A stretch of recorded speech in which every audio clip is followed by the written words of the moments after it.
For me, in the next decade, the millennial healthcare professional, the MHCP, will have a profound impact on our industry. During that same decade, our clients are rightly excited and confident about their clinical pipeline. I believe their success, in no small part, will be down to their ability to engage with this new breed of healthcare professional. Now, compared to our competition, we're more contemporary, we're more relevant, and we're more aligned to this demographic. And it's due to our proximity and their importance that we've chosen to really look under the skin of this demographic, try and really understand what it is that makes them tick, how we can build relationships, and how we can build partnerships with what is a new breed of physician. Generation Now, the impact of the millennial healthcare professional on our business.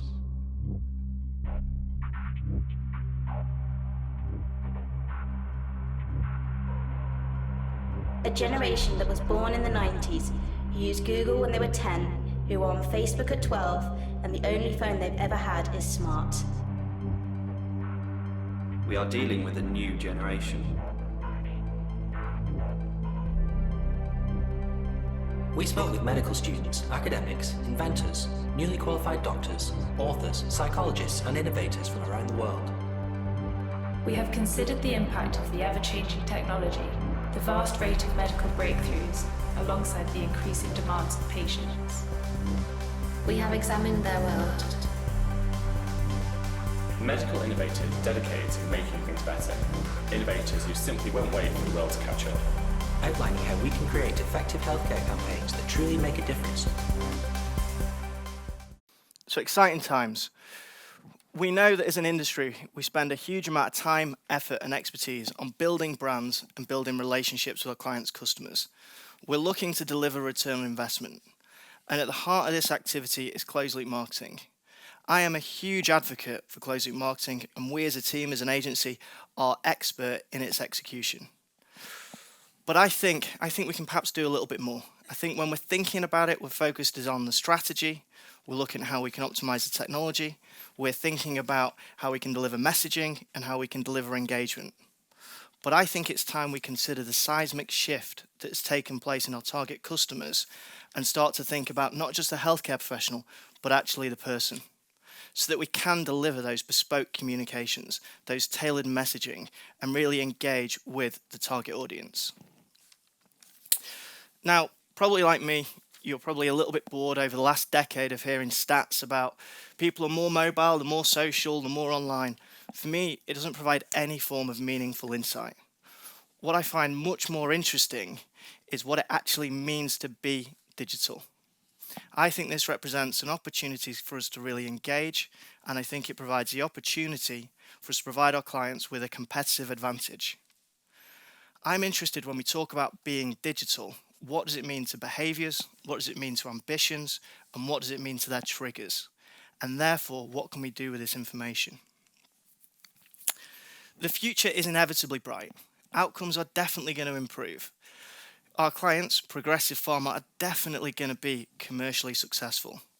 But really, the catalyst for this, in no small part, will be the millennial healthcare professional. And it's our responsibility and our opportunity to use our science and our strategy and our ideas to support this target audience in order to leverage new science, new technology, more empowered patients, and new funding. When we look at the next decade with regard to science, it's amazing the rate of innovation. Against this, it's amazing to consider the progress that's been made. Xenotransplantation, passing an organ from one species to another. Even things like 3D printing. For me, 3D printing is about small mechanical objects. But I was at Wide Health a couple of weeks ago, and there was a patient on stage who'd been through complete facial reconstruction.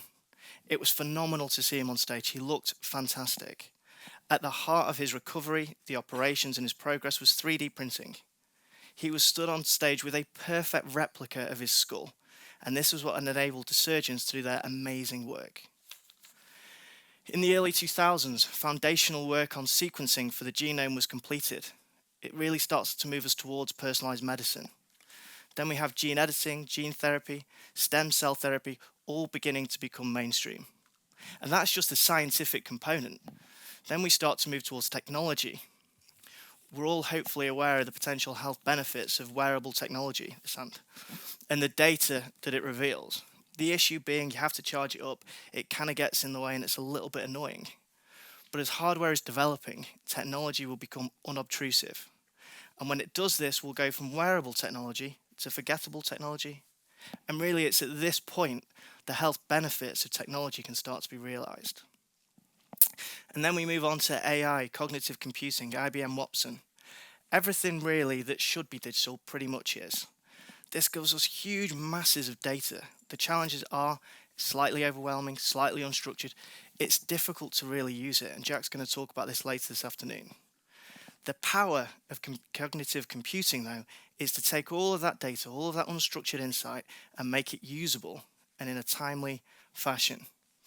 Imagine a world where a clinician is engaging with a patient, and in those few seconds he's making a decision, he has access to the most relevant and important scientific information. And that is cognitive computing. Then we also have virtual reality. Hopefully most people watched a couple of weeks ago the world's first ever virtual reality operation. The impact that has on training, and not just in wealthy markets, but all across the world, is significant. But also what it means to patients with Alzheimer's, people who have phobias, autism, or even just using virtual reality to make people live more healthy lifestyles. There's a huge amount of opportunity represented by technology. And as I said before, we then have patients. They are better informed, more engaged, and more empowered. And then, of course, there's a new funding model as we move to much more outcomes-based funding. And at the heart of all of this is the millennial healthcare professional. And this is our challenge, to support them with our ideas, with our innovations, so that we can improve outcomes and drive commercial success. So there are two types of people in this room, as there are in broader society. There are those that live through a digital revolution, and then there are those that live through a digital evolution. Millennial healthcare professionals are the latter. They are digitally native. So what does that mean? So I wanted to share with you some analysis, some stats that I felt actually was insightful and did make a difference. It's amazing to think that in the US, there are 18,000 medical graduates every single year. There is almost 10,000 new medical graduates in the UK. At the other end of the spectrum, people are retiring. That means that there is this seismic shift taking place in the demographic. Next, that is staggering. So they spoke to 2,000 millennials. And they asked 2,000 millennials, when was the last time you used a pen or a pencil and paper to write? 41 days. Unbelievable. I assume that excludes signatures. 14 months. This is the average time that a medical student will spend online during their studies. What an amazing opportunity to engage with them. That behavior is not going to change. 83% of millennials sleep with their phone. Last thing they check at night, first thing they look at in the morning. What's taken place with millennials is that their habits have changed with technology. They've gone from dial-up to broadband to 3G to 4G. They've gone from sending SMS to doing tweets to doing selfies, and now they're on Snapchat. I talk a lot about people's personal digital ecosystem. I would argue that the millennials is in a constant state of beta. For me, they're absolutely the chameleon of the digital world. And they're demanding. I hope everyone is aware of the current dispute between junior doctors and the government. Now, I'm not going to comment about the rights and the wrongs, but it is the perfect illustration of a socially mobilized, engaged, and empowered community. When we start to think about what demanding means from a digital point of view, I'm sure you're all aware that we're kind of spoiled. The digital services that we experience are typically exceptional. Patience is very much becoming a lost virtue. I think it's no longer acceptable for the pharmaceutical industry to hide behind IT, compliance, legal for delivering substandard experiences. If we continue to do that, we may as well not bother. I find this interesting. So the fastest ever growing language is emojis. Amazing. 72% of millennials find it easier to communicate their emotions using emojis. Really staggering. When you go beyond people use social, not interesting, and you start to interrogate the data and the platforms, what is fascinating is when you start to compare 16 to 24-year-olds, millennials, versus all adults, we can see Snapchat, YouTube, and Instagram. So this is a very, very, very visual generation. How many of our campaigns reflect this trend? We need to be infinitely more visual to really deliver engagement. So based on this, I just wanted to share an example from the consumer world. And the example I'm going to show you is from our colleagues in Paris. Madame, Monsieur, bonjour et bienvenue à bord. Welcome aboard, ladies and gentlemen. La représentation qui va suivre concerne votre sécurité à bord. Merci de nous accorder votre attention. For your safety and comfort, please pay attention to the following safety performance.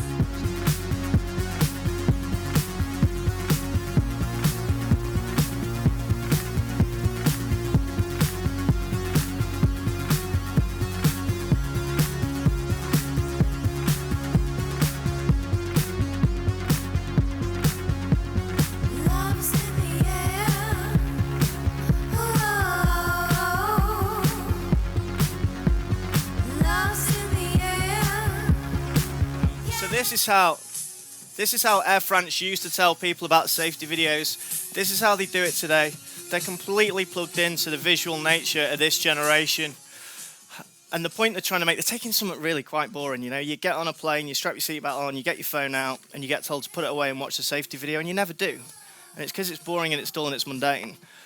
What Havas Paris have done is taken it and really, really brought it to life. And it's this creativity and this passion and this being plugged into the visual generation that we need to build into our campaigns. It wasn't so long ago there was a concept of a homework buddy, which I assume was someone coming around to your house and you worked on an assignment together. The modern day homework buddy is Google or Wikipedia. What this means is a generation has been created who are expert at finding and sourcing information and reaching a reasoned conclusion. Pharma has to be a credible part of this landscape. So, I absolutely believe the cornerstone of physicians is scientific knowledge. Always has been, absolutely always will be. The delta, or the change, is their technology capabilities. The opportunity we have is to use that digital and technology skills to enhance their scientific capabilities. Every campaign, every service, every activity we do for physicians should look to build on this, improve the scientific knowledge, and improve outcomes. Okay. When I was talking about being digitally native, I spoke about them being agile. But it's actually much more than that. They're iterative. They embrace change, they demand progress, and they want to step forward. Everybody has seen quotes like this from IBM, Google, Facebook. Let's fail loads and loads and loads, and hopefully we will be successful. Which is great unless you work in pharmaceuticals or healthcare, where this is simply not acceptable. That said, there are concepts within this that we can look to build in what we're doing to work with this generation. Most people will be familiar with this. This is a waterfall way of working. It's the most prominent way in the industry. It's incredibly linear. We start with amazing ideas. They kind of go. We start with a little bit of perspiration, then it gets really hard work and budgets come out. The problem with this, as we all know, it's not particularly collaborative. It doesn't pull in different disciplines, and ultimately, it's not very innovative. The way that we want to work is we want to take research, concepts evaluation, insights, concepts evaluation. We want to work a lot quicker, a lot smarter, and be a lot more collaborative. And by doing this, generate much more innovative ideas. We, of course, then have the rigor of the testing. It allows us to manage the inspiration. It allows us to have the peaks and the troughs. It allows us to manage time and effort and the money we put into. And as I'm sure you're all aware, it allows us to deliver much more innovative solutions. Following on from that concept, and I'm really interested in this, there is a subset of millennial healthcare professionals called health hackers. In essence, they are garage inventors, but in the medical space. And I find it a really interesting subgroup to talk about. UCL hosted a congress on it earlier this year, and then we also have Maker Health, who are providing the facilities, the incubators to really accelerate this process. What this group, health hackers, can achieve is phenomenal. I'm sure no one's surprised by this, but a study done by Microsoft into millennials identified that the average attention span is just 8 seconds. Now, this is obviously great for being iterative and multitasking, bit rubbish for sustained concentration, but I wanted to share it because what I think it does is illustrate the absolute critical importance of creativity and making sure that we grab attention. There was an interesting study done by Pepsi into millennials and their association with change and what change meant to them. They came up with words like new, progress, hope, and excitement. So they're absolutely, as a generation, embracing change. What this boils down to, and again, going back to that concept of your digital ecosystem and it being in a constant state of beta, their rate through this cycle of adoption is far greater than other generations. They're much more likely and willing to try new services, evaluate them quite quickly, and then perhaps move on. And it's worth considering this in the time they go through this, for what it means for us. It creates opportunities to engage, but it means we have to work incredibly hard to maintain that engagement through the user experience. When we consider this appetite for change and progress, our role, alongside millennial healthcare professionals, is to make sure we balance progress with the risk. And this is how we'll be able to move forward in the industry. Now, in the course of this study, we got to meet a number of brilliant physicians. We have one with us today, Dr. Jack. The thing that struck me that I hadn't really witnessed before in healthcare professionals was this appetite for entrepreneurial activity. This concept of having a vision and ambition to make a real change. So, building on that insight thing, and again, continuing this conversation around entrepreneurs, a study was done again into millennium healthcare professionals, and it found that 31% have aspirations around being an entrepreneur. Now, this is a really big shift from the typical, traditional, more linear career that these people go through. So an interesting insight. The NHS are looking to build on this, so they've launched the Clinical Entrepreneur Programme, and what this is looking to do is it's recognising that some physicians, they want to continue with their clinical path, but in addition they have an idea or a vision that could either improve outcomes for patients or transform healthcare. So the NHS, through this programme, are providing coaching around the financial aspects, commercial aspects, technology, user experience. They're then helping to organise placements in tech startups, creative agencies, product design agencies. So the NHS absolutely recognises the power and the importance of this entrepreneurial nature within millennial healthcare professionals. They believe it will give them a competitive advantage across the globe, and also in the future will give them a brain gain. Now, there's two key aspects that are driving this entrepreneurial activity. The first is data, and Jack's going to talk about this, but it's data's ability to really change lives. Now, what we expect is where millennial healthcare professionals will play and have the biggest impact is at the intersection between big data and personal data. The second thing that's going to really drive this is finance. Now, I'm sure you're all aware about the ever-increasing costs of healthcare, the global financial instability, and of course the ageing population. But also it's worth considering the value technology can bring, either in driving profit or cost savings. And it's this which the millennial healthcare professionals are embracing. So this then brings me to the personalities. Everyone in this room, the whole industry is aware of the traits of a physician. We're aware that they're humane, they're knowledgeable, they're empathetic. What I'm asking you to do is also start to factor in some of the characteristics of a millennial, the fact that they are digital, global, and flexible. And then for the right opportunities and the right initiatives, when we're looking to engage with this smaller subset of entrepreneurs, we need to factor in the fact that they are determined and ambitious and they are creative. The point I'd really like to make is that not all physicians are the same. There's an interesting different personalities that are starting to emerge. So then moving on to collaborative. So we've spoken already about the fact that they get digital. We've talked about the fact that they want to make progress and they're entrepreneurs with vision. The challenge with all of this is they can't do it in isolation. So collaborative is a key component. Really interesting study was done in the US, and they were comparing Generation X versus Generation Y, the millennial, medical students. And they were looking at all the different characteristics and personalities with a view to, are they built to collaborate, and that's what the study proved. Now, we today celebrate, particularly tonight, our 30th anniversary. So we've been in this industry a huge amount of time. We've worked with people who've been in it even longer. And what we've learned is it's about multidisciplinary, it's about collaboration. It's about working with the physicians, the scientists, the medics. It's about pulling in technologists, programmers, engineers, product designers, user experience, policymakers. And really, this is a key component as we continue to move forward. Also within that, of course, is patients and carers. Now, historically, the relationship between a physician and a patient was unbalanced. All of the knowledge was held by the healthcare professional and all of the power. This is now changing. I'm sure many of you are aware, absolutely delighted 4 weeks ago, introduced my little baby girl to the world, Sienna. Tiny little thing is that one of her eyes is a bit funny. The key thing about this for me is there is no one in the world that knows more about pediatric ophthalmology than me.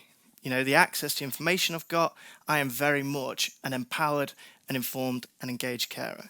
Just as everyone else would be in this room in that situation, we are very much now having a direct impact on individual consultations, but also with our knowledge and our power, the broader scientific community. A study was done by Havas into millennials. You can see here when we compare millennials versus other generations, they pay a lot of attention to health, 67 versus 53.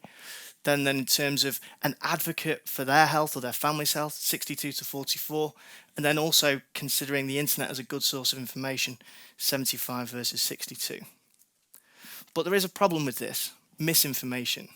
And this is a challenge for everyone, ourselves, our clients, millennial healthcare professionals. An interesting study was done in Denmark in 2015, and it looked at the relationship between negative news stories and discontinuation of treatments. They were particularly looking at the cardiovascular space and the use of statins, and there was absolutely a link between negative stories around statins, discontinuations, and deaths.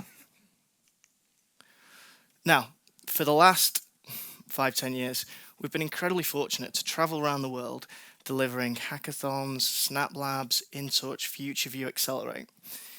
In essence, they are collaborative exercises with multidisciplinary teams, taking insights, using prototypes, and coming up with some great innovations. I heard about one this morning that's delivering a fantastic initiative going to be rolled out in China.